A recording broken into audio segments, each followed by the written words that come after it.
আসসালামু আলাইকুম। স্বাগতম প্রিয় শিক্ষার্থীবৃন্দ। আশা করি তোমরা সবাই ভালো আছো। আজকে আমি মোহাম্মদ হুমায়ুন কবির, সহকারী অধ্যাপক, রসায়ন বিভাগ, তোমাদের রসায়ন প্রথম পত্র থেকে চ্যাপ্টার 3 অর্থাৎ তৃতীয় অধ্যায় থেকে আমি একটি গুরুত্বপূর্ণ টপিক আলোচনা করব। আজকে আমাদের লেকচার নাম্বার হচ্ছে 5, অর্থাৎ আমরা 5 নম্বর লেকচারটি আমি আজকে আলোচনা করব। আশা করি তোমরা গুরুত্ব সহকারে ক্লাসটি বোঝার চেষ্টা করবা। আজকে আমরা যে বিষয় নিয়ে আলোচনা করব সেটা হচ্ছে আমাদের এস ব্লক এবং পি ব্লক মৌলের যৌগের বৈশিষ্ট্যের ব্যাখ্যা। অর্থাৎ এখানে আমরা জানি গ্রুপ 1 এবং গ্রুপ 2 এর মৌলসমূহকে বলা হয় এস ব্লক মৌল, এবং গ্রুপ 13, 14, 15, 16, 17, 18 এদেরকে বলা হয় পি ব্লক মৌল। তো পি ব্লক মৌল থেকে শুধুমাত্র আমরা গ্রুপ 13 এবং 14 এর মৌলের বৈশিষ্ট্যগুলো নিয়ে আলোচনা করব আজকে। আর এস ব্লক থেকে ব্লক মৌল থেকে এর আগের ক্লাসে আমরা যৌগের তাপ সহতা পর্যন্ত আলোচনা করেছিলাম। আজকে আমরা তার দ্রবণীয়তা নিয়ে আলোচনা করব। তাহলেই আমরা শুরু করি প্রথমে যৌগের দ্রাব্যতা নিয়ে। কি? যেহেতু আমরা যৌগের দ্রাব্যতা নিয়ে আলোচনা করব, এটি হচ্ছে এস ব্লক মৌলের যৌগের দ্রাব্যতা। তাহলে এস ব্লক মৌলের যৌগের দ্রাব্যতা, এটা দ্বারা আমরা কি বুঝি? দ্রাব্যতা মানে হচ্ছে দ্রবণে দ্রবীভূত হওয়া, সোজা কথা। যেটা আমরা বোঝার জন্য সবসময় মনে রাখবো, দ্রাব্যতা মানে হচ্ছে কি দ্রবণে কতটুকু দ্রবীভূত হতে পারে বা দ্রবণে দ্রবীভূত হওয়ার ক্ষমতা, এইভাবে আমরা এটাকে মনে রাখবো। এখন আমরা এর ব্যাখ্যায় আসি যে আয়নিক যৌগসমূহ সাধারণত ফোলা দ্রাবক পানিতে দ্রবীভূত হয়। আমরা জানি আয়নিক যৌগসমূহ সাধারণত ফোলা দ্রাবক পানিতে দ্রবীভূত হয়। কারণ হচ্ছে আয়নিক যৌগগুলোর মধ্যে দুটি আয়নের সংযোগে আয়নিক যৌগগুলো গঠিত, একটি ধনাত্মক প্রান্ত আর একটা হচ্ছে ঋণাত্মক প্রান্ত। ঠিক একইভাবে পানি একটি পোলার যৌগ হওয়ার কারণে পানির একটি প্রান্তে আংশিক ধনাত্মক চার্জ, অপর প্রান্তে আংশিক ঋণাত্মক চার্জ থাকে। অর্থাৎ অপোজিট আয়ন থাকার কারণে আয়নিক যৌগগুলো সহজে পানিতে দ্রবীভূত হতে পারে। আর আমরা জানি গ্রুপ 1 এবং গ্রুপ 2 এর মৌলগুলো সাধারণত আয়নিক যৌগ গঠন করে। এখন এই আয়নিক যৌগগুলোর পানিতে দ্রাব্যতা নির্ভর করে তাদের ল্যাটিস এনথালপি এবং হাইড্রেশন এনথালপির উপর। ল্যাটিস এনথালপি এবং হাইড্রেশন এনথালপির উপর। একটি পদার্থ পানিতে যখনই দ্রবীভূত হবে যখন তার হাইড্রেশন এনথালপিটা ল্যাটিস এনথালপির চেয়ে বেশি হবে। তাহলে এখন আমাদেরকে জানতে হবে হাইড্রেশন এনথালপি কি এবং ল্যাটিস এনথালপি কি। ল্যাটিস এনথালপি এটা হচ্ছে কোনো একটি ল্যাটিস তো হচ্ছে কি কোনো একটা জটিল বা কঠিন পদার্থের ক্ষুদ্র ক্ষুদ্র কণাসমূহকে আমরা ল্যাটিস বলতে পারি। যেখানে এই কণাগুলো একটি সুনির্দিষ্ট জ্যামিতিক আকৃতিতে থাকার কারণে তাদের দৃঢ়তা খুবই বেশি থাকে। এখন এই ল্যাটিসগুলো যখন পরস্পরের সাথে যুক্ত থাকে তখন কিছু পরিমাণ তাপ উৎপন্ন হয় বা তাপের পরিবর্তন হয় বা এনথালপির পরিবর্তন হয়। এই এনথালপির পরিবর্তনটাকে আমরা বলবো ল্যাটিস এনথালপি। এখন এই ল্যাটিস এনথালপির মানটা আবার নির্ভর করবে উপাদানের আয়নের চার্জ ঘনত্বের উপরে। অর্থাৎ যে কোনো আয়নের চার্জ ঘনত্বের উপরে ল্যাটিস এনথালপিটি নির্ভর করবে। এখানে ক্যাটায়ন বা অ্যানায়নের চার্জ যত বেশি ও আকার যত ছোট হয় চার্জ ঘনত্ব তত বেশি হবে। অর্থাৎ কোনো একটা ক্যাটায়ন বা অ্যানায়ন যদি নেই, তার চার্জ সংখ্যা যদি যত বেশি হবে তার চার্জ ঘনত্ব তত বেশি হবে, অথবা আকার যত ছোট হবে তার চার্জ ঘনত্ব তত বেশি হবে। যেমন অ্যালুমিনিয়াম এবং ম্যাগনেসিয়াম। তাহলে অ্যালুমিনিয়াম আয়ন হচ্ছে অ্যালুমিনিয়াম 3+, ম্যাগনেসিয়াম হচ্ছে ম্যাগনেসিয়াম 2+। তাহলে ম্যাগনেসিয়াম 2+, এই ম্যাগনেসিয়াম 2+ এর কারণে চার্জ ঘনত্ব কিন্তু এখানে ম্যাগনেসিয়াম 2+ মানে হচ্ছে চার্জ হচ্ছে 2 আর অ্যালুমিনিয়াম হচ্ছে চার্জ সংখ্যা হচ্ছে 3। তাহলে চার্জের সংখ্যা বেশি কার? এখানে অ্যালুমিনিয়ামের বেশি। এবং আকারও কিন্তু অ্যালুমিনিয়ামের ছোট ম্যাগনেসিয়ামের তুলনায়, কারণ আমরা জানি পর্যায় সারণীর বাম থেকে ডানে গেলে আকার ছোট হতে থাকে। যেহেতু ম্যাগনেসিয়াম অ্যালুমিনিয়ামের আগে, অর্থাৎ ম্যাগনেসিয়ামের পর হচ্ছে অ্যালুমিনিয়াম, সেজন্য অ্যালুমিনিয়ামের আকারটি ছোট হবে। সেজন্য অ্যালুমিনিয়ামের চার্জ ঘনত্ব বেশি হবে ম্যাগনেসিয়ামের তুলনায়। তাহলে এখন ক্যাটায়ন বা অ্যানায়ন চার্জ সংখ্যা যত বেশি হবে, আকার যত ছোট হবে, চার্জ ঘনত্ব তত বেশি হবে, এই কথাটি আমরা বুঝতে পারলাম। এখন আয়নের চার্জ ঘনত্ব যত বেশি হয় সংশ্লিষ্ট যৌগের ল্যাটিস এনথালপি তত উচ্চ হয়। অর্থাৎ চার্জ ঘনত্ব যত বেশি হবে ল্যাটিস এনথালপি তত বেশি হবে। আবার এখন হাইড্রেশন এনথালপি মান নির্ভর করে উপাদানের আয়নের আকারের উপরে। উপাদানের আয়নের আকারের উপরে। তাহলে এখানে ক্যাটায়ন বা অ্যানায়নের আকার যত বড় হবে তার পৃষ্ঠতলে পানির অণুর স্থান গ্রহণ তথা হাইড্রেশন তত বেশি হয় এবং হাইড্রেশন এনথালপির মান তত বেশি হয়। অর্থাৎ যেহেতু ক্যাটায়ন বা অ্যানায়নের আকার যত বড় হবে, আকার বড় হলে সেখানে জায়গা বেশি থাকবে। জায়গা বেশি থাকা মানে হচ্ছে যত বড় তার পৃষ্ঠতলে পানির অণুর তত বেশি থাকতে পারবে। অর্থাৎ তত বেশি পানি সে শোষণ করতে পারবে বা পানির সাথে যুক্ত হতে পারবে। আবার এভাবেও বলতে পারি তার পৃষ্ঠতলে পানির অণুর স্থান গ্রহণ তথা হাইড্রেশন তত বেশি হবে। এই হাইড্রেশন মানে হচ্ছে মূলত আসলে পানির সাথে এই যে যৌগটি আমরা দ্রবীভূত করব, সেই যৌগের সাথে অ্যাক্টিভ হওয়ার সাথে এক ধরনের দুর্বল বন্ধন গঠিত হয়। এটাই হচ্ছে হাইড্রেশন আসলে। এটাকে বলা হয় হাইড্রেশন। এবং এই দুর্বল বন্ধন যখন গঠিত হয়, এই দুর্বল বন্ধন গঠনের সময় কিছু এনথালপির পরিবর্তন হয়। আর এটাকে বলা হয় হাইড্রেশন এনথালপি। তাহলে হাইড্রেশন এনথালপি কি? যখন কোনো একটি যৌগ পানিতে দ্রবীভূত করা হয়, তখন পানির অণুর সাথে ওই যৌগের একটি দুর্বল বন্ধন গঠিত হয়। এই দুর্বল বন্ধন গঠনের সময় কিছু এনথালপির পরিবর্তন হয়। আর এই এনথালপির মানকেই বলা হয় হাইড্রেশন এনথালপি। এখন এই হাইড্রেশন এনথালপির মান নির্ভর করবে, হাইড্রেশন এনথালপির মানের উপর নির্ভর করেই কোনো যৌগের দাব্যতা আমরা নির্ণয় করতে পারবো। তাহলে সুতরাং কোনোভাবে যদি কোনো যৌগের হাইড্রেশন এনথালপির মান তার ল্যাটিস এনথালপির মানকে অতিক্রম করে তবে যৌগটি পানিতে দ্রবীভূত হবে। অর্থাৎ এখানে আমরা শুরুতে বলেছি হাইড্রেশন এনথালপি যদি ল্যাটিস এনথালপির চেয়ে বেশি হয় তাহলে কোনো একটি যৌগ পানিতে দ্রবীভূত হতে পারবে। কারণ হাইড্রেশন মানে হচ্ছে এটা পানিতে দ্রবীভূত হওয়ার তার ক্ষমতা বেশি। তাহলে এখানে আমরা এখন ব্যাখ্যা দেখি ক্যালসিয়াম কার্বনেট ও ক্যালসিয়াম বাইকার্বনেটের উদাহরণ নিয়ে। এখানে ক্যালসিয়াম কার্বনেট পানিতে অদ্রবণীয়, কিন্তু ক্যালসিয়াম বাইকার্বনেট আবার পানিতে দ্রবীভূত হয়। পরীক্ষার প্রশ্ন আসতে পারে এভাবে যে ক্যালসিয়াম কার্বনেট পানিতে অদ্রবণীয় হলেও ক্যালসিয়াম বাইকার্বনেট কেন পানিতে দ্রবণীয়, ব্যাখ্যা করো। এই ব্যাখ্যাটা হচ্ছে কারণ যৌগ দুটির ক্যাটায়ন কিন্তু একই। আমরা এখানে দেখতে পাচ্ছি ক্যালসিয়াম 2+, এখানেও ক্যালসিয়াম 2+, অর্থাৎ তাদের ক্যাটায়ন এক কিন্তু অ্যানায়ন ভিন্ন। এখানে অ্যানায়ন হচ্ছে কার্বনেট আর এখানে অ্যানায়ন হচ্ছে বাইকার্বনেট, অর্থাৎ HCl3-। এটা হচ্ছে কার্বনেট আয়ন, এটা হচ্ছে বাইকার্বনেট আয়ন। এখন আমরা দেখতে পাচ্ছি কার্বনেট আয়নের চার্জ সংখ্যা হচ্ছে -2 আর বাইকার্বনেটের চার্জ সংখ্যা হচ্ছে -1, অর্থাৎ বাইকার্বনেটের চার্জ কম, কিন্তু বাইকার্বনেটের আকার হচ্ছে কার্বনেটের চেয়ে বড়। যেহেতু বাইকার্বনেটের আকার আয়নের চার্জ ঘনত্ব কম, তাই ক্যালসিয়াম বাইকার্বনেটের ল্যাটিস এনথালপি ক্যালসিয়াম কার্বনেট অপেক্ষা কম হবে। আমরা জানি যে আকার যত কম হয় অর্থাৎ আয়নের চার্জের সংখ্যা যত বেশি হয় তত তার চার্জ ঘনত্ব বেশি হয়। তাহলে এখানে যেহেতু বাইকার্বনেটের আকার বড় সুতরাং তার চার্জ ঘনত্ব তত কম। আর চার্জ ঘনত্ব কম হওয়া মানে হচ্ছে তার ল্যাটিস এনথালপি কম হবে। অন্যদিকে ক্যালসিয়াম কার্বনেটের বেলায় হচ্ছে যেহেতু কার্বনেটের চার্জ ঘনত্ব বেশি সুতরাং এটির ল্যাটিস এনথালপি বেশি হবে। যার কারণে এখানে ক্যালসিয়াম কার্বনেটের আ সাধারণত পানিতে দ্রবীভূত হতে চায় না। আবার বাইকার্বনেটের আয়নের আকার বড় হওয়ার কারণে বাইকার্বনেটের হাইড্রেশন এনথালপি বেশি হবে। বাইকার্বনেটের হাইড্রেশন এনথালপি বেশি হবে। তার মানে কি বাইকার্বনেটের আকার বড় হওয়ার কারণে বাইকার্বনেটের পৃষ্ঠতলের মধ্যে পানি বেশি থাকতে পারবে।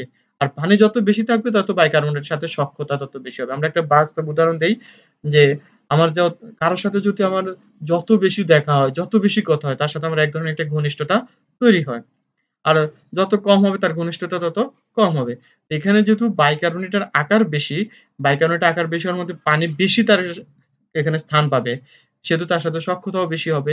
অর্থাৎ তখন হাইড্রেশন এনথালপির মানটা বেশি হয়ে যাবে। সেজন্য ক্যালসিয়াম বাইকার্বনেটেরটা ওটা বাইকার্বনেটের হাইড্রেশন এনথালপিটি ল্যাটিস এনথালপি থেকে বেশি হবে। আর বেশি হওয়ার কারণেই ক্যালসিয়াম বাইকার্বনেট পানিতে দ্রবীভূত হবে। কিন্তু ক্যালসিয়াম কার্বনেটের ল্যাটিস এনথালপি হাইড্রেশন এনথালপির চেয়ে বেশি হবে। কারণ এখানে কার্বনেটের চার্জ ঘনত্ব বেশি হওয়ার কারণে তার আ ল্যাটিস এনথালপি বেশি হবে। সেজন্য ক্যালসিয়াম কার্বনেট পানিতে দ্রবীভূত হয় না, কিন্তু ক্যালসিয়াম বাইকার্বনেট পানিতে দ্রবীভূত হয়। তাহলে আমরা এই ব্যাখ্যাটি বুঝতে পারলাম। এখানে আমরা দেখতে পাচ্ছি যে এখানে বলা হয়েছে সুতরাং ক্যালসিয়াম কার্বনেট অপেক্ষা বাইকার্বনেটের ল্যাটিস এনথালপি কমে যাওয়ায় এবং হাইড্রেশন এনথালপি বেশি হওয়ায় এর হাইড্রেশন এনথালপি অর্থাৎ ক্যালসিয়াম বাইকার্বনেটের হাইড্রেশন এনথালপি ল্যাটিস এনথালপি থেকে বেশি, যার কারণে ক্যালসিয়াম কার্বনেট পানিতে অদ্রবণীয় হলেও ক্যালসিয়াম বাইকার্বনেট পানিতে দ্রবণীয়। তবে ম্যাগনেসিয়াম কার্বনেট ও বাইকার্বনেট পানিতে দ্রবণীয়। সেটা কেন? এটা কারণ ম্যাগনেসিয়ামের আকার অপেক্ষাকৃত ছোট। আচ্ছা, এবার আমরা ২ নম্বর ব্যাখ্যায় আসি। ক্যালসিয়াম হ্যালাইডের বেলায়। Calcium fluoride, calcium chloride, calcium bromide এগুলোকে বলা হয় ক্যালসিয়াম হ্যালাইড, অর্থাৎ হ্যালোজেনের সাথে তাদের যৌগ গঠিত হয়েছে সেজন্য হ্যালাইড বলা হয়। এখানে ক্যালসিয়াম ফ্লোরাইড কিন্তু পানিতে অদ্রবণীয়। অন্যদিকে ক্যালসিয়াম ক্লোরাইড এবং ক্যালসিয়াম ব্রোমাইড পানিতে দ্রবণীয়। এরকম কেন? তার কারণ হচ্ছে ফ্লোরাইড আয়নের চার্জ অনেক, অর্থাৎ আয়নের আকারটা অনেক ছোট। ফ্লোরাইড আয়নের আকার অনেক ছোট। ছোট হওয়ার কারণে তার চার্জ ঘনত্ব বেশি। আর চার্জ ঘনত্ব বেশি হওয়ার কারণে ক্যালসিয়াম ক্লোরাইডের ল্যাটিস এনথালপির মানও বেশি হবে। যেহেতু ল্যাটিস এনথালপির মান বেশি সুতরাং সে পানিতে দ্রবীভূত হবে না। কিন্তু অন্যদিকে ক্লোরাইড এবং আয়ন এবং ব্রোমাইড আয়নের আকার অপেক্ষাকৃত ফ্লোরাইড আয়নের চেয়ে বড়। বড় হওয়ার কারণে ক্লোরাইড আয়ন এবং ব্রোমাইড আয়ন আ পৃষ্ঠতলে পানি বেশি থাকতে পারবে। বেশি থাকতে পারা মানে হচ্ছে ক্যালসিয়াম ক্লোরাইড এবং ক্যালসিয়াম ব্রোমাইডের বেলায় হাইড্রেশন এনথালপির মানটা বেশি হবে। যেহেতু হাইড্রেশন এনথালপির মানটা বেশি হবে সেহেতু ক্যালসিয়াম ক্লোরাইড এবং ক্যালসিয়াম ব্রোমাইড পানিতে দ্রবীভূত হবে, অন্যদিকে ক্যালসিয়াম ফ্লোরাইড বেশি দ্রবীভূত হবে না। আমি আবারও বলি, এখানে ক্যালসিয়াম ক্লোরাইডের ফ্লোরাইড আয়নের চার্জ ঘনত্ব বেশি হওয়ার কারণে তার ল্যাটিস এনথালপি বেশি হবে। বেশি হওয়ার কারণে সে পানিতে, অর্থাৎ হাইড্রেশন এনথালপির চেয়ে তার ল্যাটিস এনথালপি বেশি সেজন্য সে পানিতে দ্রবীভূত হবে না। অন্যদিকে ক্যালসিয়াম ক্লোরাইড এবং ক্যালসিয়াম ব্রোমাইডের বেলায় ক্লোরাইড আয়ন এবং ব্রোমাইড আয়নের আকার অপেক্ষাকৃত বড়। আকার বড় হওয়ার কারণে তাদের চার্জ ঘনত্ব কমে যাবে। অর্থাৎ ল্যাটিস এনথালপির মানটা হাইড্রেশন এনথালপির চেয়ে কমে যাবে।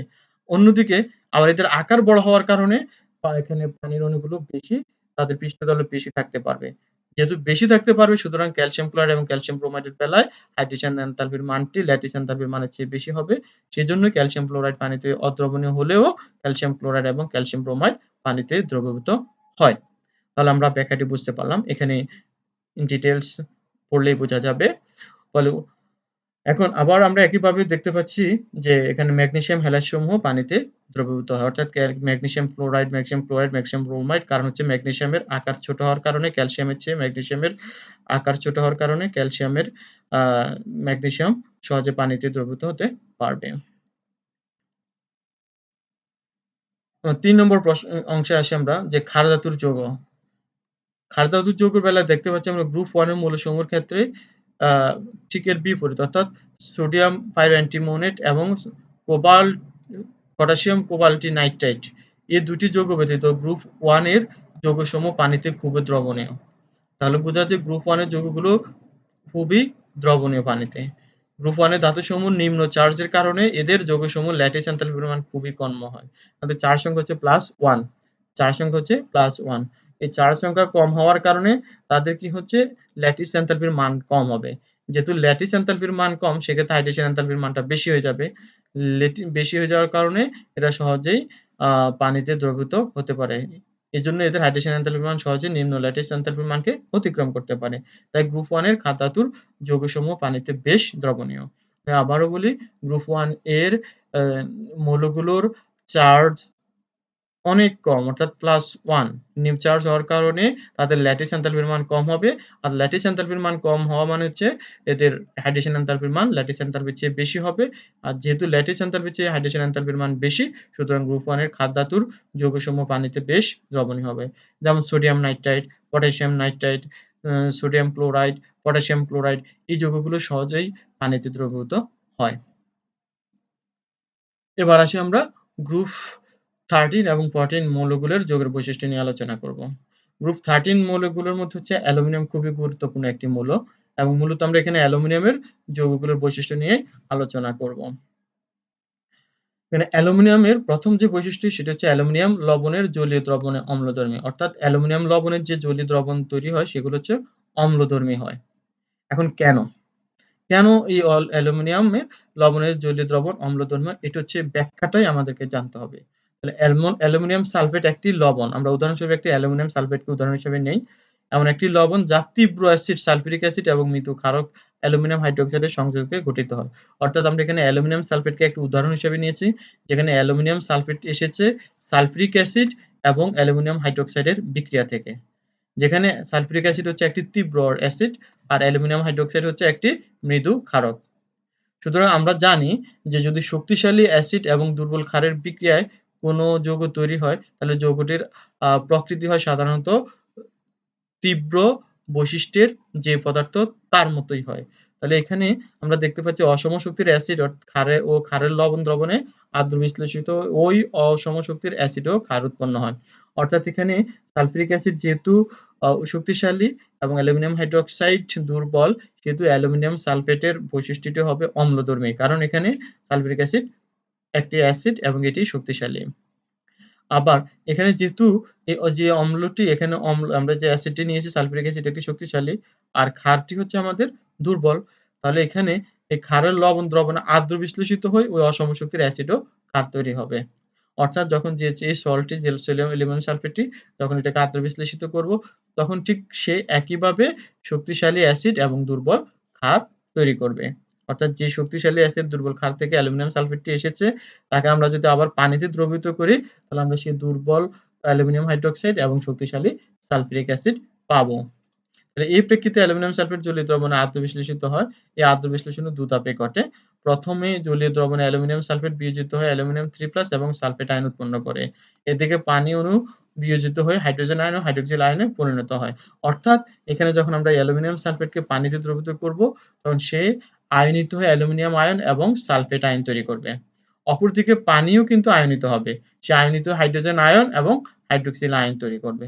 অতঃপর এই বিপরীত আয়নগুলো পরস্পরের সাথে যুক্ত হয়, অর্থাৎ অ্যালুমিনিয়াম আয়ন হাইড্রক্সিড আয়নের সাথে যুক্ত হয়ে অ্যালুমিনিয়াম হাইড্রোক্সাইড তৈরি করবে এবং প্রোটন বা হাইড্রোজেন আয়ন সালফেট আয়নের সাথে যুক্ত হয়ে সালফিউরিক অ্যাসিড তৈরি করবে। তাহলে আমরা দেখলাম অ্যালুমিনিয়াম সালফেটকে যখন আমরা পানিতে আদ্র বিশ্লেষিত করি, তখন সেটা অ্যালুমিনিয়াম হাইড্রোক্সাইড ও সালফিউরিক অ্যাসিড তৈরি করে থাকে।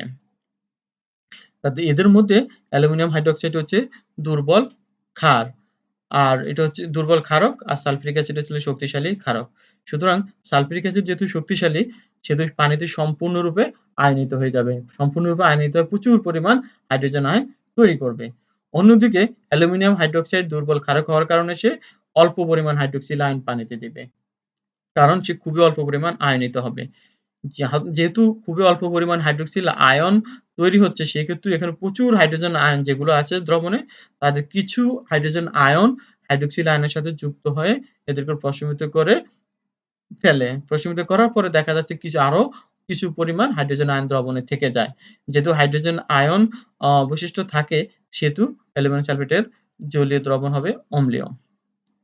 অর্থাৎ এই পুরো জিনিসটাকে আমি আরেকবার একটু সামারাইজ করি তোমাদের বোঝার জন্য, যেটা হচ্ছে আমরা বলছি শুরুতে অ্যালুমিনিয়াম লবণের জলীয় দ্রবণ হচ্ছে অম্লধর্মী। তাহলে আমরা অ্যালুমিনিয়াম লবণ কি একটা উদাহরণ হিসেবে নিলাম অ্যালুমিনিয়াম সালফেট, যেটি সালফিউরিক অ্যাসিড এবং অ্যালুমিনিয়াম হাইড্রোক্সাইডের বিক্রিয়া থেকে এসেছে। এখন এই অ্যালুমিনিয়াম সালফেটকে যদি আমরা পানিতে আদ্র বিশ্লেষিত করি, তাহলে দেখব সেটি হচ্ছে অম্লীয়। কারণ হচ্ছে অ্যালুমিনিয়াম সালফেটকে যদি আমরা পানিতে আদ্র বিশ্লেষিত করি, তাহলে আমরা অ্যালুমিনিয়াম আয়ন এবং সালফেট আয়ন পাবো। আবার পানি একইভাবে আয়নিত হয়ে হাইড্রোজেন আয়ন এবং হাইড্রক্সিল আয়ন তৈরি করে। অতঃপর অ্যালুমিনিয়াম আয়ন হাইড্রক্সিল আয়নের সাথে যুক্ত হয়ে অ্যালুমিনিয়াম হাইড্রোক্সাইড এবং প্রোটন বা হাইড্রোজেন আয়ন সালফেটের সাথে যুক্ত হয়ে সালফিউরিক অ্যাসিড তৈরি করে। যেখানে সালফিউরিক অ্যাসিড হচ্ছে শক্তিশালী অ্যাসিড আর অ্যালুমিনিয়াম হাইড্রোক্সাইড হচ্ছে দুর্বল ক্ষারক। যেহেতু সালফিউরিক অ্যাসিড শক্তিশালী অ্যাসিড, সে প্রচুর পরিমাণ হাইড্রোজেন আয়ন তৈরি করবে। অন্যদিকে অ্যালুমিনিয়াম হাইড্রোক্সাইড দুর্বল ক্ষারক হওয়ার কারণে সে অল্প কিছু পরিমাণে হাইড্রক্সিল আয়ন তৈরি করবে। তাহলে এখানে কিছু পরিমাণ হাইড্রোজেন আয়ন ব্যবহৃত হবে হাইড্রক্সিল আয়নকে প্রশমিত করার জন্য, এবং অবশিষ্ট কিছু হাইড্রোজেন আয়ন থেকে যায়। যেহেতু হাইড্রোজেন আয়নটি অ্যাসিড থেকে এসেছে, সুতরাং জলীয় দ্রবণের প্রকৃতিটা হবে অম্লীয়। তাহলে এই ছিল ব্যাখ্যা যে অ্যালুমিনিয়াম লবণের জলীয় দ্রবণ অম্লধর্মী কেন হয়। আমাদের পরবর্তী ব্যাখ্যাটি আমরা একটু দেখি। অ্যালুমিনিয়াম ক্লোরাইড ডাইমার গঠন করে। একটি ব্যাখ্যা হলো যে অ্যালুমিনিয়াম ক্লোরাইড ডাইমার গঠন করে কেন। ডাইমার মানে হচ্ছে দুটি যৌগ পরস্পরের সাথে যুক্ত হয়ে একটা বন্ধনে আবদ্ধ থাকা, এটা হচ্ছে ডাইমার। অর্থাৎ এখানে যেমন অ্যালুমিনিয়াম দুটি অণু পরস্পরের সাথে যুক্ত হয়ে Al2Cl6 তৈরি করেছে। এখন এই ডাইমারের প্রকৃতি আমরা এখানে দেখতে পাচ্ছি, ক্লোরিন অ্যাটমটি অ্যালুমিনিয়াম অ্যাটমকে ইলেকট্রন দিচ্ছে, মানে শেয়ার করছে কোঅর্ডিনেট কোভ্যালেন্ট বন্ধনের মাধ্যমে। এখানে এই ক্লোরিন অ্যাটমটি অ্যালুমিনিয়াম অ্যাটমের সাথে সন্নিবেশ বন্ধনের মাধ্যমে যুক্ত হচ্ছে। এখন সন্নিবেশ বন্ধন কি? সন্নিবেশ বন্ধন এক ধরনের সমযোজী বন্ধন। আমরা জানি সমযোজী বন্ধন হচ্ছে দুটি পরমাণু ইলেকট্রন শেয়ার করে তারা সমযোজী বন্ধন গঠন করে।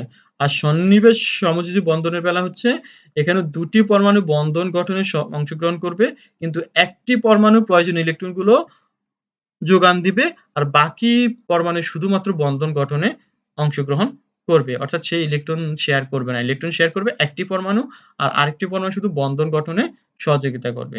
এটাকে বলা হয় সন্নিবেশ সমযোজী বন্ধন। অর্থাৎ বিষয়টা হচ্ছে একজন মূলধন দিবে, আরেকজন হচ্ছে মেধা দিবে। একজন হচ্ছে মেধা দিবে। কারণ একজন ব্যবসায়ী যদি ব্যবসা করতে চায়, তার মূলধন এবং মেধা ২ টা লাগবে। এখন যার মূলধন আছে কিন্তু মেধা নাই, তাহলে সে একজন মেধাবীর কাছে গিয়ে ধার করবে যে তোমাকে আমার দরকার, আমি তোমাকে মূলধন দিব, তুমি আমার সাথে একটি ব্যবসায় অংশগ্রহণ বা একটি অংশী স্থাপন করো। তাহলে সেক্ষেত্রে তখন সে হয়তো তার সাথে ব্যবসায় অংশগ্রহণ করলো। ঠিক একইভাবে সন্নিবেশ সমযোজী বন্ধনের বেলায় বন্ধন গঠন করতে হলে ২ টি ইলেকট্রন লাগবে। তাহলে ২ টি ইলেকট্রনই দিবে একটি পরমাণু, আর আরেকটি পরমাণু শুধু বন্ধন গঠনে সহযোগিতা করবে। এটাকে বলা হয় সন্নিবেশ সমযোজী বন্ধন। তাহলে আমরা এখানে দেখলাম অ্যালুমিনিয়াম ক্লোরাইড একটি ডাইমার যৌগ, অর্থাৎ সে ডাইমার গঠন করে। তাহলে অ্যালুমিনিয়াম একটি লুইস অ্যাসিড। লুইস অ্যাসিড কাকে বলে? লুইস অ্যাসিড হচ্ছে ওই সমস্ত যৌগ যারা ইলেকট্রন গ্রহণ করতে পারে, আর লুইস ক্ষার হচ্ছে যারা ইলেকট্রন প্রদান করতে পারে। এখানে অ্যালুমিনিয়াম ক্লোরাইড ইলেকট্রন গ্রহণ করতে পারে, সেজন্য অ্যালুমিনিয়াম ক্লোরাইড একটি লুইস অ্যাসিড। কারণ এখানে ইলেকট্রন ঘাটতি আছে। কিভাবে ইলেকট্রন ঘাটতি হচ্ছে? আমরা জানি উচ্চ তড়িৎ ঋণাত্মক ক্লোরিন পরমাণুর আকর্ষণে অ্যালুমিনিয়াম পরমাণুর চারদিকের ইলেকট্রন ঘনত্ব ক্লোরিনের দিকে স্থানান্তরিত হয়ে এই ঘাটতির সৃষ্টি করে। ফলে পাশাপাশি অণুর ক্লোরিন পরমাণুর অব্যবহৃত মুক্ত ইলেকট্রন জোড় দ্বারা ইলেকট্রন ঘাটতি অ্যালুমিনিয়ামের সঙ্গে সন্নিবেশ বন্ধন গঠন করে গঠিত হয়। আচ্ছা, তাহলে এখানে আমরা দেখলাম যে এখানে অ্যালুমিনিয়াম ক্লোরাইডের বেলায় এখানে অ্যালুমিনিয়াম ক্লোরাইডের বেলায় তার ইলেকট্রন ঘাটতি আছে। কেন ইলেকট্রন ঘাটতি আছে? কারণ এখানে অ্যালুমিনিয়াম হচ্ছে অপেক্ষাকৃত কম তড়িৎ ঋণাত্মক মৌল, আর ক্লোরিন হচ্ছে অপেক্ষাকৃত বেশি তড়িৎ ঋণাত্মক মৌল। তাহলে এই বেশি তড়িৎ ঋণাত্মক মৌল হওয়ার কারণে এখানে যে বন্ধন ইলেকট্রনগুলো, এই ইলেকট্রনগুলো অপেক্ষাকৃত বেশি ক্লোরিনের দিকে ঝুঁকে থাকবে, অপরদিকে অ্যালুমিনিয়ামের সাথে কম ঝুঁকে থাকবে। প্রত্যেকটি ক্লোরিন পরমাণুর বেলায় একই কথা। অর্থাৎ প্রত্যেকটি ক্লোরিন পরমাণুই ইলেকট্রনগুলো নিজেদের দিকে টেনে নেওয়ার চেষ্টা করবে, আর অ্যালুমিনিয়াম যেহেতু তড়িৎ ঋণাত্মকতা কম, সুতরাং সে নিজের দিকে কম টানতে পারবে। তাহলে যেহেতু এখানে অ্যালুমিনিয়ামের উপরে ইলেকট্রন ঘনত্ব কমে যাচ্ছে, আমরা দেখতে পাচ্ছি এখানে প্রত্যেকটি বেলা ২ টি করে বন্ধন গঠিত হচ্ছে। এই একটি করে বন্ধন গঠিত হচ্ছে অ্যালুমিনিয়াম এবং ক্লোরিনের। অর্থাৎ অ্যালুমিনিয়ামের সাথে ৩ টি ক্লোরিন হওয়ার কারণে এখানে ৬ টি ইলেকট্রন আছে। এই ২ টি ইলেকট্রন, এখানে ২ টি ইলেকট্রন, এখানে ২ টি ইলেকট্রন। কিন্তু আমরা জানি যৌগ গঠন করার পর অষ্টক পূর্ণ হতে হয়। যেহেতু এখানে ৬ টি ইলেকট্রন আছে, তার মানে অ্যালুমিনিয়ামের মধ্যে আরো ২ টি ইলেকট্রন নেওয়ার সুযোগ আছে। সেজন্য অ্যালুমিনিয়াম কি করবে? তার পার্শ্ববর্তী যে অ্যালুমিনিয়াম ক্লোরাইড থাকবে, ওই অ্যালুমিনিয়াম ক্লোরাইডের ক্লোরিন ক্লোরিন পরমাণু থেকে তার মুক্ত ইলেকট্রন তার দিকে নিয়ে নেবে। অর্থাৎ ২ টি ক্লোরিন অণুর অ্যালুমিনিয়াম ক্লোরাইডের মধ্যে একটি অ্যালুমিনিয়াম ক্লোরাইডের অ্যালুমিনিয়াম পরমাণুর সাথে অন্য অ্যালুমিনিয়াম ক্লোরাইডের ক্লোরিন পরমাণু সন্নিবেশ সমযোজী বন্ধনের মাধ্যমে যুক্ত হবে। যেমন এখানে একটি অ্যালুমিনিয়াম ক্লোরাইড, এটি আরেকটি অ্যালুমিনিয়াম ক্লোরাইড। তাহলে এই অ্যালুমিনিয়াম ক্লোরাইডের এই অ্যালুমিনিয়ামটি এই অ্যালুমিনিয়াম ক্লোরাইডের ক্লোরিনের সাথে সন্নিবেশ সমযোজী বন্ধন গঠন করলো। ঠিক একইভাবে এই অ্যালুমিনিয়াম ক্লোরাইডের অ্যালুমিনিয়াম পরমাণুটি এই অ্যালুমিনিয়াম ক্লোরাইডের ক্লোরিনের সাথে সন্নিবেশ সমযোজী বন্ধন গঠন করলো। তাহলে এখানে ২ টি অণু পরস্পরের সাথে সন্নিবেশ সমযোজী বন্ধনের মাধ্যমে যুক্ত হয়ে গেল। তাহলে এটাকে বলা হয় সন্নিবেশ সমযোজী বন্ধন। আর এই সন্নিবেশ সমযোজী বন্ধন গঠন করার কারণে অ্যালুমিনিয়াম ক্লোরাইডটি ডাইমার যৌগ। তাহলে এখানে যে আমরা এখানে দেখতে পাচ্ছি, এখানে ক্লোরিনের মধ্যে ৮ টা ইলেকট্রন হয়ে যাচ্ছে। কারণ ক্লোরিনের মধ্যে এখানে একজোড়া নিঃসঙ্গ ইলেকট্রন যুগল আছে। তাহলে সেই নিঃসঙ্গ ইলেকট্রন যুগল অ্যালুমিনিয়ামের দিকে, যেহেতু অ্যালুমিনিয়ামের ইলেকট্রন ঘাটতি আছে, সুতরাং অ্যালুমিনিয়ামের দিকে সে ইলেকট্রন দিতে পারবে। অর্থাৎ সন্নিবেশ সমযোজী বন্ধন গঠন করতে পারবে। তাহলে এইভাবে দুটি সন্নিবেশ বন্ধন দ্বারা ২ টি পাশাপাশি অ্যালুমিনিয়াম ক্লোরাইড অণু যুক্ত হয়ে ডাইমার গঠন করে। তাহলে আমরা দেখলাম এখানে মূল কথা হচ্ছে অ্যালুমিনিয়াম ক্লোরাইডের অ্যালুমিনিয়ামের অষ্টক পূর্ণ হয় না। অষ্টক পূর্ণ না হওয়ার কারণে সে অন্য একটি মৌলের সাথে সন্নিবেশ সমযোজী বন্ধন গঠনের মাধ্যমে যুক্ত হতে পারে। তাই অ্যালুমিনিয়াম ক্লোরাইড ডাইমার গঠন করতে পারে। তাহলে এখানে প্রত্যেকটি প্রশ্নে যেরকম আমি বলি মূল কথা, তাহলে এখানে মূল কথা হলো অ্যালুমিনিয়াম ক্লোরাইডের অ্যালুমিনিয়ামের ইলেকট্রন ঘাটতি থাকার কারণে সে আরেকটি অ্যালুমিনিয়াম ক্লোরাইডের সাথে সন্নিবেশ সমযোজী বন্ধনের মাধ্যমে যৌগ গঠন করে ডাইমার গঠন করতে পারে। আমরা এই ব্যাখ্যাটাকে এভাবেও দেখাতে পারি। আমরা আগে যে ব্যাখ্যাটি দেখিয়েছি এটি ডক্টর গাজী আহসানুল কবিরের বইতে আছে, এবং এই পরবর্তী ব্যাখ্যাটি ডক্টর সরোজকান্তি হাজারীর বইতে আছে। আমরা এই চিত্রকে ব্যাখ্যাটাকে এভাবেও দিতে পারি, এখানে যেভাবে দেওয়া আছে কোনো অসুবিধা নেই। এই ব্যাখ্যাটাও দেওয়া যাবে, আগের ব্যাখ্যাটাও দেওয়া যাবে। অর্থাৎ এখানে আমরা যদি আগের যে যৌগটা ছিল অ্যালুমিনিয়াম ক্লোরাইড, এটাকে আমরা প্রাথমিকভাবে এখানে এভাবে দেখাতে পারি যে অ্যালুমিনিয়াম ক্লোরাইড যৌগের মধ্যে অ্যালুমিনিয়াম এবং ক্লোরিন কিভাবে যুক্ত আছে, অর্থাৎ অ্যালুমিনিয়াম একটা ইলেকট্রন দিচ্ছে, ক্লোরিন একটা ইলেকট্রন দিচ্ছে, অ্যালুমিনিয়াম একটা ইলেকট্রন দিচ্ছে, ক্লোরিন একটা ইলেকট্রন দিচ্ছে, এভাবে 3টি ক্লোরিনের সাথে অ্যালুমিনিয়াম যুক্ত হচ্ছে। ওই দেখা যাচ্ছে এখানে অ্যালুমিনিয়ামের চতুর্দিকে 6টি ইলেকট্রন আছে, অর্থাৎ তার অষ্টক পূর্ণ করার জন্য আরো 2টি ইলেকট্রন দরকার। সেই ইলেকট্রন দুটি সে এখানে আমরা দেখতে পাচ্ছি, একটি অ্যালুমিনিয়াম ক্লোরাইড অণু আর আরেকটি অ্যালুমিনিয়াম ক্লোরাইড অণু। এই দুটি অ্যালুমিনিয়াম ক্লোরাইড অণুর মধ্যে একটি ক্লোরিনের মধ্যে নিঃসঙ্গ ইলেকট্রন যুগল আছে, অর্থাৎ প্রত্যেকটি ক্লোরিনের মধ্যে একটি নিঃসঙ্গ ইলেকট্রন যুগল আছে এক জোড়া। যার কারণে এই নিঃসঙ্গ ইলেকট্রন যুগল দিয়ে একটি অ্যালুমিনিয়াম ক্লোরাইড অণু অন্য একটি অ্যালুমিনিয়ামের সাথে সন্নিবেশ সমযোজী বন্ধন গঠন করতে পারে। এভাবেই অ্যালুমিনিয়াম ক্লোরাইড ডাইমার গঠন করে থাকে। এবার আসি আমরা অ্যালুমিনিয়াম ক্লোরাইড ঊর্ধ্বপাতিত হয়। অ্যালুমিনিয়াম ক্লোরাইড ঊর্ধ্বপাতিত হয়।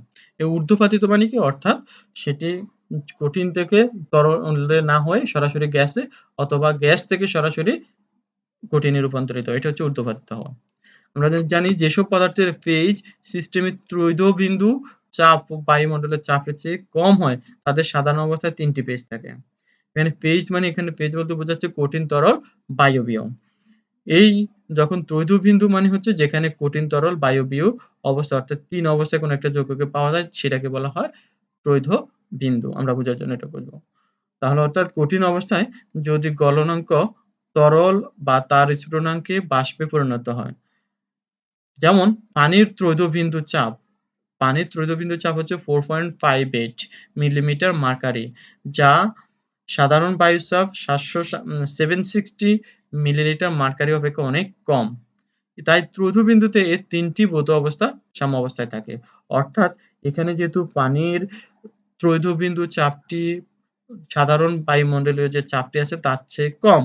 কম হওয়ার কারণে এই ত্রৈধবিন্দুতে, যেমন এখানে ত্রৈধবিন্দুতে পানির 3টি অবস্থায় পাওয়া যায়, অর্থাৎ কঠিন, তরল, বায়বীয়।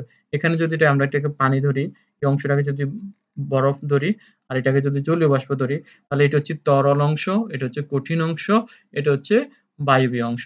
তাহলে এই ত্রৈধবিন্দুতে 3টি এখানে অবস্থান করতে পারে, কঠিন, তরল এবং বায়বীয়। এরপর আমরা আসি অ্যালুমিনিয়াম ক্লোরাইডের বেলায়। অ্যালুমিনিয়ামের আয়ন উচ্চ চার্জের কারণে ব্যাপক পোলারায়ন ঘটে। পোলারায়ন ঘটনা মানে হচ্ছে অন্য আয়নের অন্য যেমন অ্যানায়নের আকার বিকৃত করতে পারে, অর্থাৎ পোলারায়ন ঘটানো, আকার বিকৃতি ঘটানো, এটা হচ্ছে সহজ কথা। অ্যালুমিনিয়াম ক্লোরাইডের উচ্চ চার্জের কারণে ব্যাপক পোলারায়ন ঘটে, তাই এটি সমযোজী বৈশিষ্ট্য লাভ করে। আর কোনো একটি আয়ন যত বেশি পোলারায়ন ঘটাবে তার যৌগটি তত বেশি সমযোজী হবে, আর যত বেশি সমযোজী হবে তত বেশি সেটা পানিতে দ্রবীভূত কম হবে। তাহলে এখানে অ্যালুমিনিয়াম ক্লোরাইড উচ্চ চার্জ সংখ্যা হওয়ার কারণে সে কোন একটি তার যৌগটি হবে সাধারণত সমযোজী বৈশিষ্ট্য। আবার যৌগটি ডাইমার হিসেবে স্তরে স্তরে সজ্জিত অত্যন্ত দুর্বল ভ্যান ডার ওয়ালস আকর্ষণ বল দ্বারা যুক্ত থাকে। যেহেতু আমরা জানি অ্যালুমিনিয়াম ক্লোরাইড একটি ডাইমার যৌগ, অর্থাৎ সে ডাইমার গঠন করতে পারে, সেহেতু এটি কি করবে, স্তরে স্তরে সজ্জিত অত্যন্ত দুর্বল ভ্যান ডার ওয়ালস বলের দ্বারা পরস্পরের সাথে যুক্ত থাকবে। এই দুর্বল ভ্যান ডার ওয়ালস ফোর্স কি, অর্থাৎ যে কোনো সমযোজী যৌগের মধ্যে এক ধরনের ভ্যান ডার ওয়ালস ফোর্স কাজ করে, সেটা একটু দুর্বল ফোর্স কাজ করে। এই দুর্বল ফোর্সটাকে বলা হয় ভ্যান ডার ওয়ালস ফোর্স। আর এই অ্যালুমিনিয়াম ক্লোরাইডটির যৌগ সমযোজী বৈশিষ্ট্য থাকার কারণে এর মধ্যে ভ্যান ডার ওয়ালস ফোর্সটা কাজ করবে। তাছাড়া সেটি একটি ডাইমার যৌগ গঠন করতে পারে, সেজন্য এটা আরো বেশি দুর্বল ভ্যান ডার ওয়ালস ফোর্স দ্বারা আকর্ষণ দ্বারা যুক্ত হতে থাকে। তা সহজে এই বল অতিক্রম করতে হয় বলে অ্যালুমিনিয়াম ক্লোরাইডের অণুসমূহ বিচ্ছিন্ন হয়ে বাষ্পে পরিণত হয়। যেহেতু এখানে অ্যালুমিনিয়াম ক্লোরাইডের অণুসমূহের মধ্যে দুর্বল ভ্যান ডার ওয়ালস ফোর্স থাকে, তাহলে এদেরকে যদি আমরা অল্প শক্তি দিই, তাতেই তারা কি করে, তরলে রূপান্তরিত হয়ে সরাসরি বাষ্পে রূপান্তরিত হয়ে যায়। ফলে ত্রৈধবিন্দুতে এর বাষ্পচাপ এতই বৃদ্ধি পায় যে তা বায়ুমণ্ডলীয় চাপকে অতিক্রম করে। অর্থাৎ যেহেতু এখানে এটা সমযোজী বৈশিষ্ট্য থাকার কারণে অ্যালুমিনিয়াম ক্লোরাইডের তার এবং ডাইমার গঠন করার কারণে দুর্বল ভ্যান ডার ওয়ালস ফোর্স থাকে, আর দুর্বল ভ্যান ডার ওয়ালস ফোর্সকে ভাঙার জন্য অল্প শক্তির দরকার। অর্থাৎ যখন আমরা অল্প শক্তি দিচ্ছি তখনই অণুসমূহ পরস্পর থেকে বিচ্ছিন্ন হয়ে যাচ্ছে, আর বিচ্ছিন্ন হয়ে তারা বাষ্পে রূপান্তরিত হয়ে যাচ্ছে, অর্থাৎ তরলে রূপান্তরিত না হয়ে সরাসরি সে বাষ্পে রূপান্তরিত হয়ে যাচ্ছে। আমরা এখানে দেখতে পাচ্ছি এটা হচ্ছে কঠিন অ্যালুমিনিয়াম ক্লোরাইড, এটা হচ্ছে বাষ্পীয় অ্যালুমিনিয়াম ক্লোরাইড। আর এখানে বাষ্প চাপটি হচ্ছে বায়ু চাপ থেকে বেশি, অর্থাৎ অ্যালুমিনিয়াম ক্লোরাইড যখন এখানে আমরা দেখতে বলে ত্রৈধবিন্দুতে এর বাষ্পচাপ এতই বৃদ্ধি পায় যে তার বায়ুমণ্ডলীয় চাপকে অতিক্রম করে। এই যে এখানে যে বাষ্পচাপ তৈরি হবে সেটি বায়ুমণ্ডলীয় চাপ থেকে বেশি হয়ে যায়। বাষ্পচাপ কাকে বলে? কোনো একটা পৃষ্ঠের উপরে কোনো বাষ্প যে চাপ প্রয়োগ করে সেটাকে আমরা বাষ্পচাপ বলে থাকি, সহজে মনে রাখার জন্য। যেমন আমরা রান্না করার সময় রান্নার পাতিলের যে পানি আছে, এই পাতিল যখন এটার থেকে আমরা যখন উত্তপ্ত হতে থাকে পানি, সেখান থেকে কিছু বাষ্প উড়ে যায়। বা আমরা যখন ঢাকনা দিয়ে রাখি, ওই বাষ্পগুলো ফিরে গিয়ে আবার পানির উপরে পড়ে। তখন সেই পানির উপরে তলায় একটি চাপ তৈরি করে। এটি হচ্ছে পানির বাষ্পচাপ। ঠিক একইভাবে অ্যালুমিনিয়ামটি যখন বাষ্প হয়ে যায়, তখন সে কি করে পানির তৈলবিন্দুতে একটি বিশাল চাপ প্রয়োগ করে। তখন বায়ু চাপ করতে তখন তার এটা বায়ুমণ্ডলীয় চাপকে অতিক্রম করে ফেলে। ফলে অ্যালুমিনিয়াম ক্লোরাইডের আর কোনো তরল অবস্থার অস্তিত্ব থাকে না। অর্থাৎ অ্যালুমিনিয়াম ক্লোরাইড এখানে আমরা কোনো আর তরল অবস্থা পাই না। যেমন আমরা পানির বেলায় পেয়েছিলাম এখানে পানিকে আমরা তরল, কঠিন, বায়বীয় অবস্থায় পেয়েছিলাম। কিন্তু অ্যালুমিনিয়াম ক্লোরাইডের মধ্যে দুর্বল ভ্যান ডার ওয়ালস ফোর্স থাকার কারণে এটা সহজেই কঠিন থেকে বায়বীয় অবস্থায় রূপান্তরিত হয়ে যায় এবং তার ত্রৈধবিন্দুতে বাষ্পীয় চাপটি বায়ুমণ্ডলীয় চাপের চেয়ে বেশি হয়। এজন্য আমরা অ্যালুমিনিয়াম ক্লোরাইড তরল অবস্থায় পাই না। এজন্য তাপ প্রয়োগে গলনাঙ্কে 423 ডিগ্রি সেলসিয়াস পৌঁছার বহু পূর্বেই 180 ডিগ্রি সেলসিয়াস উষ্ণতায় কঠিন থেকে সরাসরি বাষ্পে পরিণত হয়, অর্থাৎ অ্যালুমিনিয়াম ক্লোরাইড ঊর্ধ্বপাতিত হয়। তাহলে আমাদের ব্যাখ্যা ছিল যে অ্যালুমিনিয়াম ক্লোরাইড ঊর্ধ্বপাতিত কেন হয়? তাহলে এখানে মূল কথা হচ্ছে অ্যালুমিনিয়াম ক্লোরাইডের অ্যালুমিনিয়ামের চার্জ উচ্চ ঘনত্ব বিশিষ্ট হওয়ার কারণে তার মধ্যে পোলার আয়ন ক্ষমতা বেশি থাকে, আর পোলার আয়ন ক্ষমতা বেশি হওয়ার কারণে তার সমযোজী বৈশিষ্ট্যটা বেশি থাকে। আর সমযোজী বৈশিষ্ট্য বেশি হওয়ার কারণে এখানে দুর্বল ভ্যান ডার ওয়ালস ফোর্স বেশি থাকবে। আর দুর্বল ভ্যান ডার ওয়ালস ফোর্সকে ভাঙার জন্য আমাদের অল্প শক্তির দরকার। আর অল্প শক্তি দেওয়ার সাথে সাথে সেটা তরলের মধ্যে রূপান্তরিত না হয় সরাসরি বাষ্পে রূপান্তরিত হয়ে যায়। এই ছিল তার ঊর্ধ্বপতিত হওয়ার মূল কারণ। আমি প্রত্যেকটি পড়া শেষে মূল কারণটি একটু সংক্ষেপে বলে দিচ্ছি যেন তোমরা পড়ার সময় সহজে মনে রাখতে পারো। এরপর আসি আমরা অ্যালুমিনিয়াম হ্যালাইডের আদ্র বিশ্লেষণ। অ্যালুমিনিয়াম হ্যালাইডগুলো সাধারণত পানিতে আদ্র বিশ্লিষ্ট হয়।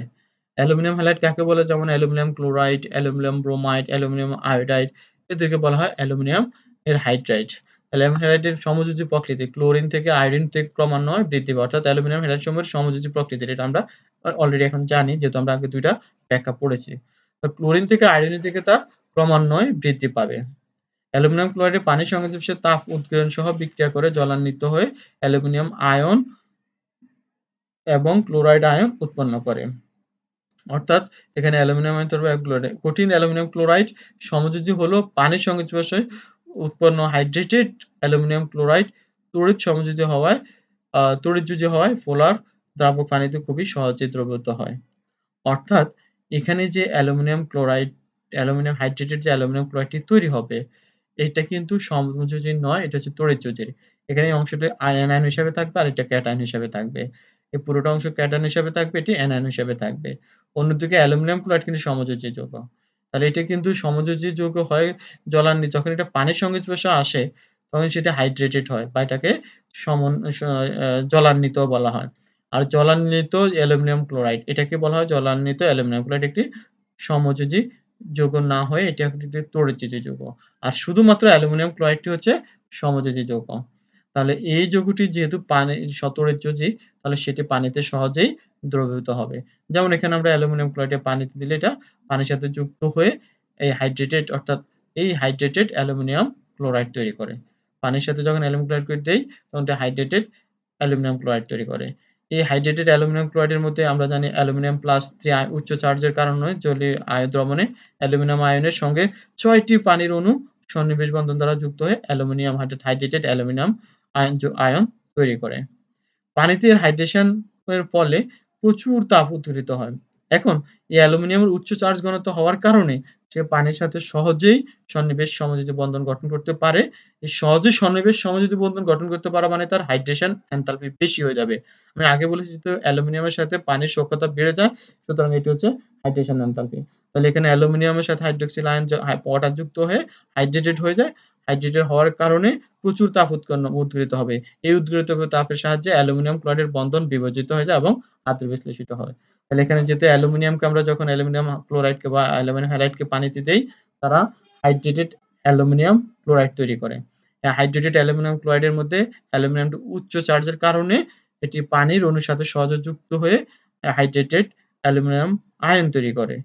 আর পানিতে হাইড্রেশন এর ফলে প্রচুর তাপ, যেহেতু সে পানিতে হাইড্রেটেড হতে পারে তাহলে সেক্ষেত্রে প্রচুর তাপ উৎপন্ন হবে। আর এই প্রচুর তাপ উৎপন্ন হয় যেটা, সেটি অ্যালুমিনিয়াম এবং ক্লোরিনের মধ্যে দুর্বল বন্ধনটাকে ভেঙে দিতে পারে। এজন্যই অ্যালুমিনিয়াম ক্লোরাইড পানিতে আদ্র বিশ্লিষ্ট হয়। এখানে আমরা ব্যাখ্যাটিকে এভাবে আবার দেখাতে পারি। এই যে এখানে পানি আর অ্যালুমিনিয়াম, এই পানির এখানে পানির অক্সিজেনের মধ্যে ২ জোড়া নিঃসঙ্গ ইলেকট্রন যুগল আছে।